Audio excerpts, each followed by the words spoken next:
Hey, Rigsby here, and in today's episode, I want to talk with you about lessons from other businesses. Let's get started. Welcome to the Fitness Business School podcast, the show for fitness business owners who want to grow their income, increase their impact, and improve their lifestyle. Be sure to listen till the end of this episode because we have a brand new special offer exclusive for listeners. So stay tuned. So I'm recording these episodes on the heels of taking two trips. We just got back from Hawaii and we were there for 10 days on a vacation. And then just a couple days before we left for Hawaii, we got back from a trip to Charleston, South Carolina that was a baseball trip for our youth baseball team, but definitely had a pretty heavy vacation vibe associated with it too.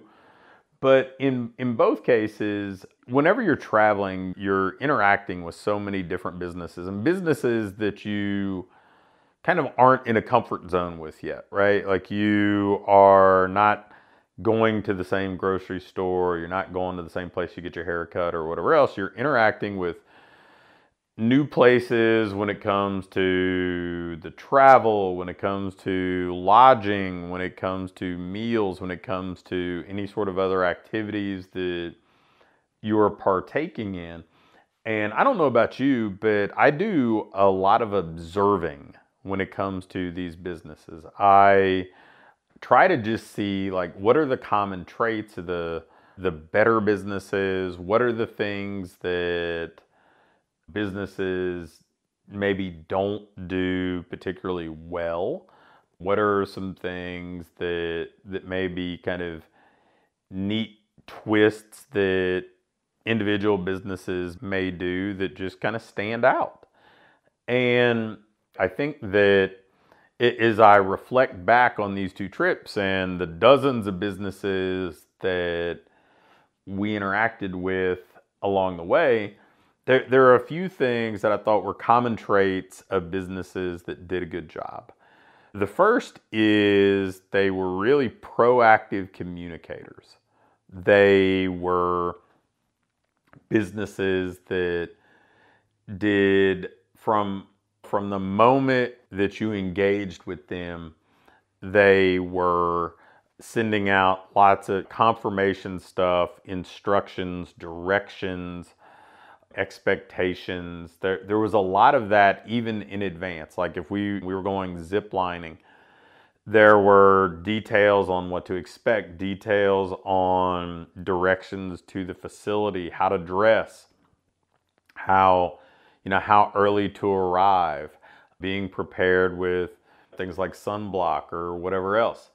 And that may sound like common sense, but you'd be amazed at the number of fitness businesses that don't prepare new prospects that are coming in for a consultation or a free trial or a front-end offer or new clients, not really preparing them with that same type of detail or care. They take a lot of things for granted. They skip over a lot of things. And so being proactive communicators like that, I think it helps a great deal. And then once somebody is actually in the door, again, being really proactive in the communication process as far as, hey, this is when we're going to start. This is what to expect. If you're going to be suited up on something, or if we're going to be going out on this excursion or whatever else, the really good businesses did a great job in, again, just explaining everything, making you comfortable, not leaving any stone unturned, and setting you up to have a really positive experience.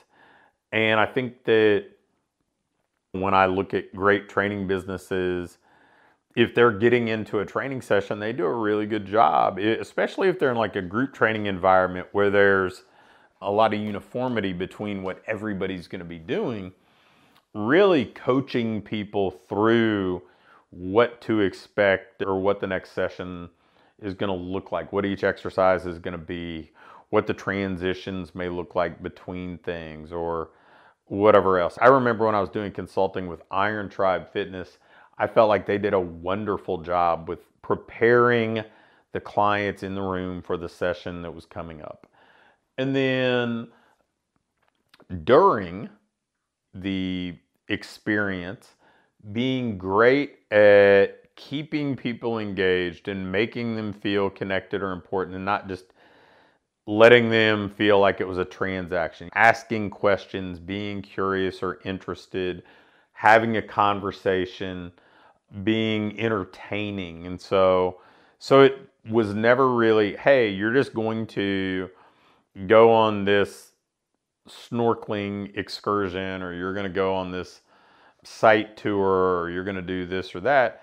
There was definitely a personality, a way of differentiating themselves and making people feel connected. And you may not see the importance in that until you realize that people want tips and people want positive reviews and everything else. And you can't just be a transaction if you want to get the best possible review, if you want the best possible tip. You have to go over and above. You have to exceed expectations. And in our business, maybe we're not getting tips or that sort of thing, but we're definitely hoping to get Google reviews or reviews on whatever other platforms that you're pursuing your reviews. And a lot of that just comes with adding value, doing something differently.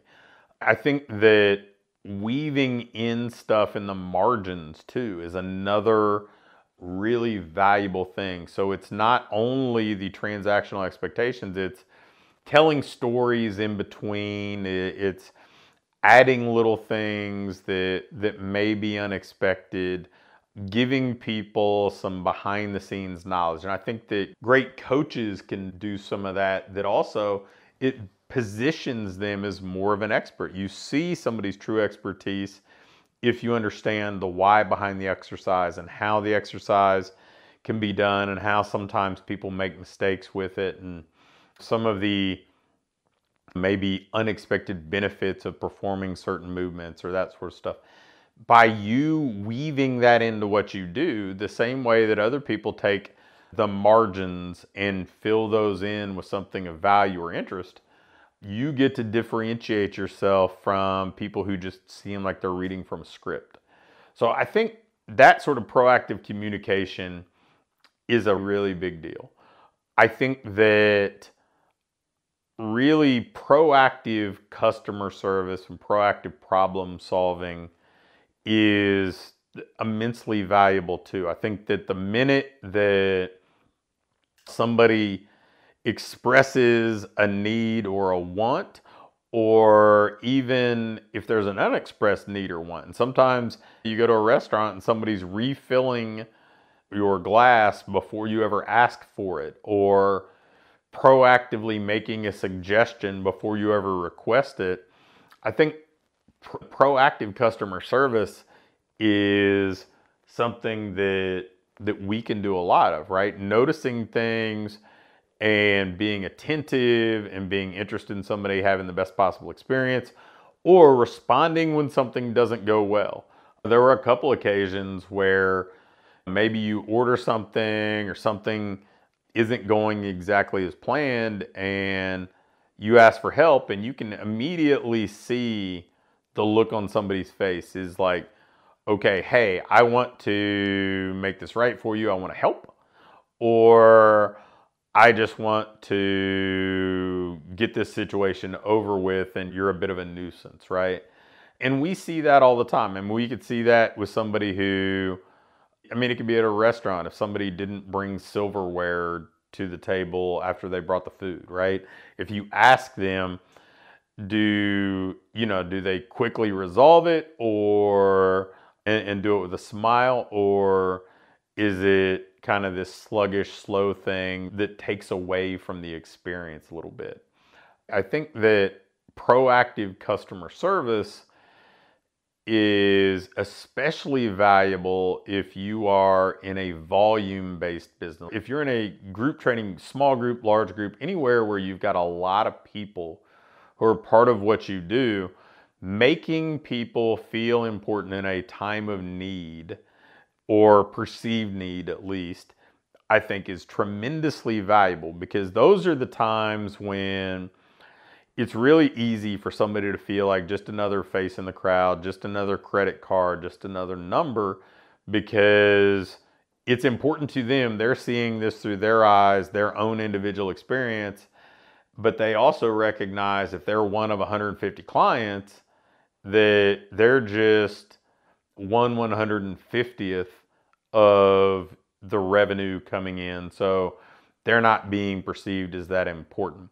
It's a little easier to stay on top of if you're doing one-on-one or something like that. So you get a lot of individual experience time with people. And so everybody does feel like they're treated as being unique or being individually important. So adding that in, I think, is a big deal. The third thing that really comes to mind is kind of having an identity, being differentiated. Because when you go places, sometimes it's just, if you're new to businesses and you aren't really familiar with what's good and what's not, you're kind of left to your own devices. If you don't have great referral sources to point you in the right direction, you're kind of left to your own devices and saying, okay, how do I choose? And you need to do something that's relatively unique, right? Like when we were in Hawaii, there were any number of places that did various types of excursions. So if you go to somebody's website, is the website inviting? Does it articulate the brand and why they're different than competitors? Does it speak to a specific market?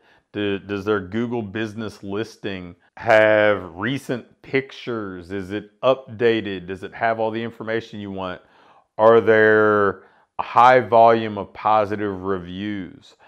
Is it easy to order? Is it easy to do business with? So if you can spell out how you're different, and if you can put your best foot forward, and sometimes if you're not dramatically different, then you at least need to appear better. And that's where hey, my website is updated and clear, and there are plenty of testimonials, and the reviews are on the website, and it's easy to order, and it's simple to navigate, and the brand story is here, and it's interesting and compelling. And if you can find ways to separate yourself, the uninformed consumer, and in my case, that was me each time, right? I didn't have a bunch of pre-existing experience. I'd only been to Hawaii the one previous time. My wife didn't have a bunch of experiences there. So when we're looking around, whether it be, hey, where do we want to go eat, or what do we want to do, or that sort of stuff, we had to make some decisions based on whatever was front facing to the public. And hey, this sounds neat, this sounds interesting, this sounds like people really enjoy their experience here. We're having to vet those things as uninformed consumers that are probably not really highly educated in the excursions or the type of excursions that are there. And I think that's a lot of what happens in the fitness landscape, right? We may know intuitively, hey, we're better than the competitor. We know why we're different. We know why we're better. We know how we're differentiated. Well, the consumer doesn't have that depth of expertise. So they're going to see your website. They're going to see the testimonials. They're going to see how you speak about the client experience and how you help people solve their problem and reach their goals. They're going to go on your Google business listing and see that things are updated or they're outdated. They're going to see that everything's clear and easy to understand, and they're going to see that you've got 50 or 100 or 150 reviews and your competitor has 7. So that's another easy lesson to kind of learn from. There are plenty of other little individual things, right? By taking advantage of how you stand out and maybe using the distribution channels available. You'd see most of these businesses finding joint venture partners, whether it be local resorts or other excursions or food trucks promoting excursions and excursions promoting food trucks or restaurants. And they found all these collaborative opportunities because they knew, okay, these are where our people are located. How do we get in front of them? How do we meet them in a way that's convenient for them to find us? Well, again, we're not necessarily working with vacationers, but we can certainly do the same stuff. If you know that there are grocery stores or spas or salons or health food stores or retail establishments or even doctor's offices, insurance offices, whatever, that are in your local area that are convenient to the people that you want to serve, that HOAs, that people who potentially your clients would be a part of, schools or churches or other organizations that people that you would potentially want to reach or involved in. Being involved there, being visible there, having a way for people to learn about you there is just another simple way for you to grow your business and really get in front of your target market with great regularity. And sometimes you get plenty of direct hits that way. And other times it just serves to kind of reinforce your brand and create more awareness. And that coupled with the things that you're doing on Facebook, or that coupled with the public speaking you're doing or whatever else, it allows you to create that kind of repetition, even though it's kind of asynchronous repetition, right? It's not, hey, I'm hitting somebody at the same time on the same talk radio show with a commercial every day. No, it's I'm being in front of somebody and almost surrounding them with our business, with our brand, so they clearly know who we are, what we're about. So if they're looking for a solution like us, we're the first people that they look at. So there are a few lessons or takeaways that I got out of the good businesses that we experienced, and frankly, there were definitely more good businesses than not during our time on both of these trips. So that was a wonderful thing, and I'm excited about it. But if you don't do that when you get out of town or when you're doing something different, and don't just kind of have that, hey, I'm going to the same businesses, and it just becomes kind of by memory almost. If you're in new environments, kind of keep your head up and notice and see what other people are doing. There are a lot of people doing some good things out there you can learn from and apply in your business to make it better. Thanks for listening to this episode of the Fitness Business School. Before you go, I've got a quick announcement. When I first connect with fitness business owners, they almost always ask me how I can get more clients and make more money. Well, I've got an exclusive offer for you, and it's going to help you do just that. And as a listener of this show, I would love to invite you to a conversation where you and I can talk about our new program, the Business Growth Sprint. The Business Growth Sprint is a one-of-a-kind program where you get everything you need. We actually work with you one-on-one, unlimited one-on-one coaching and support.